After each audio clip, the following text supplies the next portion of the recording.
हम लोग उतर गए हैं सरकार के खिलाफ, जो चुनाव आयोग का इस्तेमाल करके बिहार की जनता को, बड़ी आबादी को वोट से वंचित करना चाहती है और हम लोग उसके विरुद्ध हैं।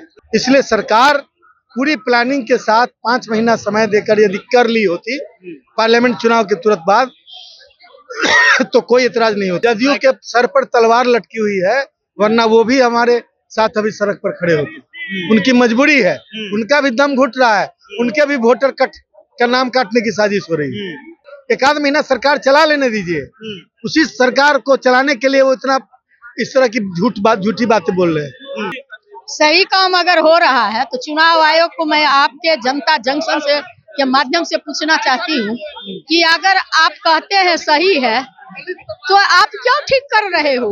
सही काम हो रहा है, आपको क्या जरूरत पड़ी? 2003 में अगर वोटर लिस्ट गड़बड़ थी तो जो 24 में चुनाव हुआ तब तो चुनाव गड़बड़ हो गया, अवैध हो गया। नरेंद्र मोदी जी का जब केंद्र का चुनाव था तब तो आपने किसी को आधार कार्ड अवैध घोषित नहीं किया, आपने जॉब कार्ड को अवैध घोषित नहीं किया, आपने राशन कार्ड को अवैध घोषित नहीं किया, आपने ड्राइविंग लाइसेंस को अवैध घोषित नहीं किया, आपने मनरेगा मजदूर के लोगों को जो कार्ड दिए हुए थे अवैध घोषित नहीं किया, आपने उसी आधार पर चुनाव कराया। तो जब ये सारा कार्ड अवैध था तो उसके द्वारा चुने हुए जो प्रधानमंत्री है वो भी तो अवैध हुए। आपने जो 11 दस्तावेज का जो मांग किया है वो सारा का सारा गलत है। चुनाव आयोग को लेकर के देखिए महागठबंधन अलायंस के तमाम लोग जो है वो अब इनकम टैक्स चौराहे पे आ गए हैं, पूरा ब्लॉक कर दिया गया। तस्वीर देख लीजिए, इंडिया अलायंस की सभी दल के नेता जो है वो पहुंच गए। आलोक जी आज आप लोग उतर गए हैं चुनाव आयोग के खिलाफ। हम लोग उतर गए हैं सरकार के खिलाफ, जो चुनाव आयोग का इस्तेमाल करके बिहार की जनता को, बड़ी आबादी को वोट से वंचित करना चाहती है और हम लोग उसके विरुद्ध हैं। बिहार की एक एक जनता इस अभियान के जो वोटर पुनरीक्षण का कार्य चला है उसके विरुद्ध है, क्योंकि यह सिर्फ वोटर पुनरीक्षण नहीं है, यह एक बड़ी आबादी को वोट से वंचित करने की साजिश है। इसलिए सरकार पूरी प्लानिंग के साथ 5 महीना समय देकर यदि कर ली होती पार्लियामेंट चुनाव के तुरंत बाद तो कोई एतराज नहीं होता। लेकिन जदयू वाले तो कह रहे हैं गलत झूठे नहीं, कोई छूटे नहीं। जदयू के सर पर तलवार लटकी हुई है, वरना वो भी हमारे साथ अभी सड़क पर खड़े होते। उनकी मजबूरी है, उनका भी दम घुट रहा है, उनके भी वोटर कट का नाम काटने की साजिश हो रही है। लेकिन जिस तरह से वो लोग कह रहे हैं कि देखिए अब लोग चुनाव आयोग, वो लोग मजबूर है भाई, एक आध महीना सरकार चला लेने दीजिए, उसी सरकार को चलाने के लिए वो इतना इस तरह की झूठी बातें बोल रहे हैं। देखिए तेजस्वी यादव भी जो है वो सड़क पे उतरेंगे। आपको बता दें कि राहुल गांधी जो है वो पटना आ रहे हैं और ये देखिए किस तरह से एक बड़ी रैली कह सकते हैं, विरोध प्रदर्शन जो आपको देखने को मिल रहा है। तमाम दल के जो है नेता, इंडियन अलायंस के तमाम नेता जो है वो पहुंचे हैं। एमएलसी उर्मिला ठाकुर हैं। आज आप लोग फिर से सड़क पर आ गए, चुनाव आयोग के खिलाफ में आप लोग आए हैं। चुनाव आयोग तो कह रही सही काम हो रहा है, आप लोग साथ दीजिए।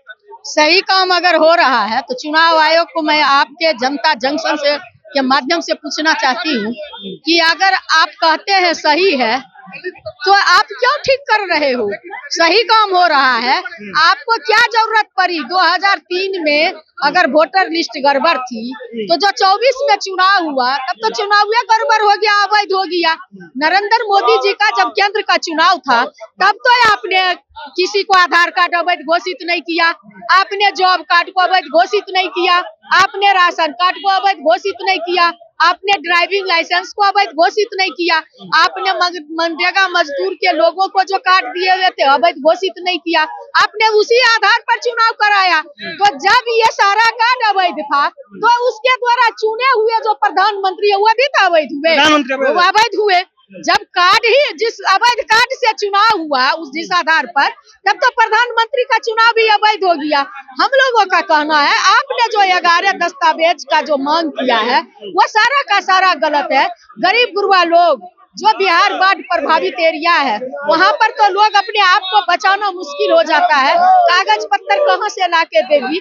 और सरकार जो इतना कम पीरियड दिए हैं ताकि जो 2 करोड़ 80 लाख लोग जो बाहर में है, पलायन है, उन लोगों का नाम काटा जाए ताकि वो चाहे वह वृद्धा पेंशन हो, चाहे दिव्यांग पेंशन हो, चाहे वो सामाजिक सुरक्षा पेंशन हो, चाहे वह छात्रवृत्ति योजना हो, 5 किलो अनाज हो, सारे सुविधा से उसको महरूम किया जा सके और गरीब जनता वोट नहीं डाले, ताकि ये जो है बीजेपी जो 20 साल में नीति अचेता अवस्था के मुख्यमंत्री के साथ जो चला रहे हैं वो चलाते रहे। चलिए, तो अचेता अवस्था में जो है मुख्यमंत्री के साथ जो चला रहे हैं सरकार, वो चलाते रहेंगे। देखिए